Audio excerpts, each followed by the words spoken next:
Saya sudah di kamar jenazah Panti Rapih. Dan di sini Bruder Francisco disemayamkan. Mana? Oke. Ada tamu Bruder dari Perancis juga yang mensupport dengan kehadiran mereka untuk melayak Bruder Francisco saat ini. Kita lihat jenazahnya ada di sini. Dan ini adalah Bruder Francisco asli Sagan, ini belakang Panti Rapih ini. Dan meninggal juga di Panti Rapih, disemayamkan di Panti Rapih dan tidak dibawa ke biara Perancis. Saya akan mengadakan ibadat kecil di sini. Tangkap lagi seorang sahabat Bruder Francisco, Alma, yang sangat terkenal dengan lagu-lagunya. Kamu mengenal Bruder Francisco sejak kapan? Sejak masih kecil, sejak SD, sejak SMP, karena teman kur gitu. Oke. Teman kur. Bahkan waktu Indonesia belum kenal apa itu teise, ya. Itu sudah sempat diajak tahun 1988.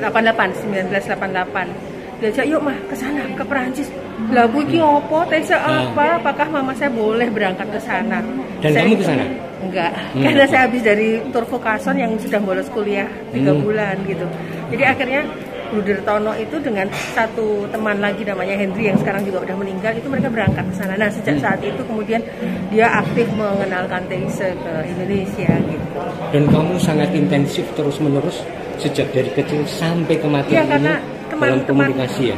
Teman kur di lingkungan waktu itu masih kering Sagan. Dan dengan Mbak Oktri juga itu Nah terus jadi dia dirigen, saya organis gitu. Jadi selalu ketemu waktu itu juga ya. Kesan apa tentang Mas Toto ya? Mas Tono ya.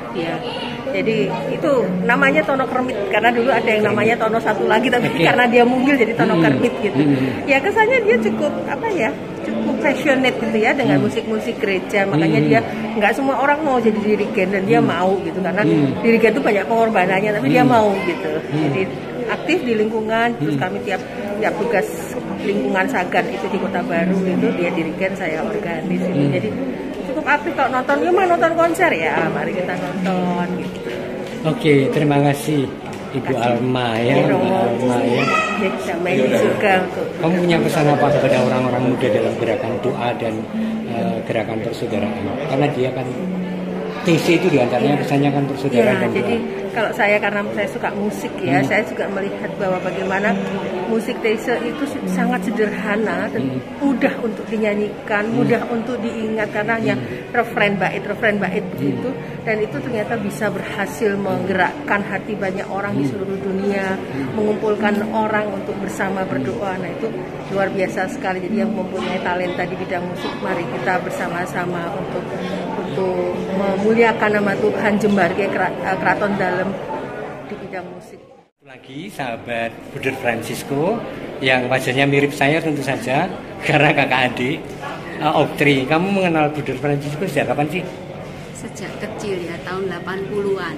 Waktu sejak itu kecil ya. Saya, Mbak Titin, Mbak Alma dan sebagainya itu anggota kur Sagan. Waktu itu dia kan ketua Mudika, lalu dirigen yang melatih kami. Jadi waktu itu saya ikut anggota gitu. Tetapi di luar itu kan kami itu akrab. Jadi selalu berkomunikasi ketika itu. Sejak dulu kecil sampai hari ini. Iya. Lalu beberapa tahun ini memang tidak berkomunikasi ketika beliau tugas di TAIC ya, Prancis. Tapi setiap kali pulang pasti memberitahu dan kami pasti ketemu. Dan terakhir kemarin itu kami ketemu kalau tidak salah tanggal 13 di Raminten. Disitulah saya mengerti bahwa dia sakit. Yang sebelumnya dia mengatakan saya tidak apa-apa. Kamu yakin bahwa dia memang serius sakit? Iya. Saya diskusi terus sama Titin, Mbak Alma, saya beritahu bagaimana upaya kita supaya dia bisa berobat. Akhirnya menghubungi keluarganya, Mbak. Akhirnya dibujuk-bujuk untuk ke rumah sakit, lalu sampai mendapatkan perawatan sebenarnya hari Rabu yang lalu sudah membaik, bahkan sangat baik. Lalu tiba-tiba Kamis memburuk. Kalau saya merasa karena waktu itu pas makan bareng itu tidak nafsu makan, tidak ceria, jadi pendiam, dan itu sungguh-sungguh ketara dibanding yang lalu-lalu. Lalu saya sudah mengatakan pokoknya berubah karena sakit. Dia hanya mengatakan saya jet lag aja. Oh enggak, kami orang kesehatan mengerti bahwa sakit. Ya akhirnya dengan berupaya keluarga akhirnya Karso dibawa ke rumah sakit. Lalu tiap hari kami memantau via grup mau dikasahkan gitu, tahu perkembangannya karena saling menginformasikan. Lalu hari Rabu itu kami merasa senang sekali karena sudah baik, fotonya juga ceria, dan dikatakan makannya sudah habis karena waktu itu tidak habis ketika jajan bareng. Tapi betapa kaget hari Kamis pagi dikatakan memburuk, lalu pasang ventilator di ICU. Oke. Lalu kami malamnya itu doa bersama, Pak Naning yang mimpin via Zoom, lalu yang teman-teman yang kenal kami mendoakan. Seperti itu sampai dengan hari ini. Kesan apa tentang pribadi yang kamu kenal puluhan tahun? Ya, dia rendah hati dan tidak pernah mengeluh. Sebenarnya selalu ceria dan mensyukuri apa yang ada. Tidak pernah menganggap sesuatu itu serius. Pokoknya tertawa, senyum, canda-canda terus. Everything is okay, gitu kan dia selalu. Dan menyemangati. Oke, terima kasih kesaksiannya ya. Tuhan memberkati. Terima kasih. Ketemu lagi dengan sahabat lama Bruder Francisco, Bu Titin. Tin, pada saat-saat akhir kehidupan Bruder, seperti apa kamu berjumpa? Kebetulan beliau itu setiap pulang ke Indonesia selalu ketemu saya, menghubungi saya, Mbak Putri dan Alma. Pasti bertiga kita ketemu. Setelah kepulangan beliau yang terakhir 2017 baru pulang lagi tahun ini, dan 24 November kemarin kita ketemu bertiga, saya, Om Pri dan Mas Luki. Tapi memang beliau saat itu kondisinya saya melihat kurang sehat karena sesek, tapi saya tanya kok sakit ya, tetap mengatakan bahwa sehat, tidak apa-apa. Terus sebenarnya kamu merasa yakin bahwa dia sebenarnya sangat serius sakitnya? Serius. Karena mengatakan saudari Titi ini adalah seorang perawat, jadi saya bertanya itu. Tapi dia mengatakan apa? Saya sehat, tidak apa-apa. Itu yang saya katakan. Saya minta periksa pun dia tidak mau. Alma. Alma. Kan ini Alma tak takon itu nang Bruder. Straight no, bukan no. Waduh, CC. Terus perasaan apa yang kamu rasakan sesudah nyatanya Bruder dipanggil Tuhan? Sedih.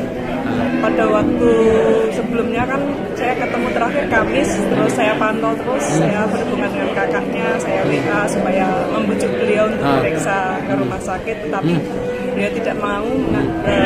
Aku sehat kok, asal diajak jalan-jalan. Jalan-jalan. Dan minggu malam itu minggu itu mengabarkan bahwa beliau di rumah sakit. Akhirnya aku ke UGD. Dan seterusnya ya. Titin, kamu kenal Bruder Francisco itu sejak kapan sih? Sejak muda? Sejak muda. Tahun berapa itu? Berapa tahun yang lalu? Kurang lebih?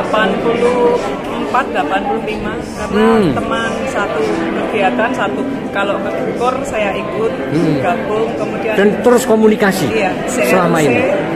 CLC ikut KKMK Choice, di mana dia itu ikut berorganisasi, pasti dia jadi ketua.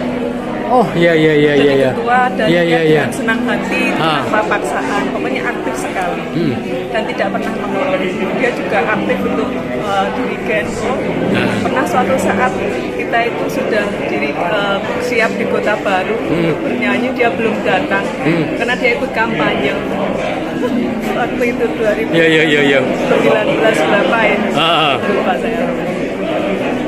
Oke, Tin, kamu punya pesan apa kepada orang muda melihat inspirasi hidup dari Bruder Francisco, Mas Toto? Tidak mengeluh, dengan dia dengan ringan hati, cekatan untuk membantu orang lain. Terus kamu pesan apa kepada orang-orang muda kita? Mencontoh kepada Bruder bahwa harus peduli kepada orang lain, peduli kepada sesama, memberikan kepada Tuhan tanpa mengeluh, dimintain tolong nggak mengeluh dengan ringan tangan, dengan senang hati. Itu yang saya rasakan. Oke, terima kasih Bu Titin ya. Kita kehilangan tetapi kita bersyukur boleh pernah kenal begitu lama dengan Bruder Francisco ya.